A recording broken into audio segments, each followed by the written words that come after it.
અને અહીંયા ધક્કો થાય અને અહીંયા આવી અને હરિહરની લાઈનમાં બેઠો હોય અને જલિયાણ એમ કે હરિહર કરો બાપુ, અને એક સાધુ હરિહર ન કરે. જલા બાપા અહીંયા જઈને એમ કહે છે કે બાપુ હરિહર ચાલુ કરો. એ કે ભાઈ તું મને કઈક દક્ષિણામાં દેવાનો હોય તો હરિહર કરું. જો એક સાધુનો એક હિસાબ હોય, એક લખી લેજો.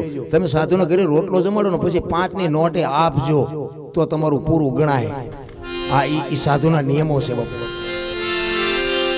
જલા બાપાએ કીધું કે ભાઈ બાપુ જે મને મળશે આપી. એ કે 2 રૂપિયા 5 રૂપિયા વાળો બાવો હું નથી. જલા બાપા વિચાર કરે કે ભાઈ આ પૈસા નથી લેવાતા, બાવાને શું જોવે છે? તો કે બાપુ આશ્રમની અંદર હોય માગજો, બહારથી કાંઈ માગો તો એ તો હું ન આપી શકું. તો કે તારા આશ્રમમાં છે કે બાપુ તું જમી લે, મળી જાય. એ કે મને વચન આપ કે બાપુ વચન ન આપવાનું આ સૌરાષ્ટ્રની ધરતી છે, આ સુરાની જતી છે, સુરાની ધરતી છે, જતી સતીનો દેશ છે.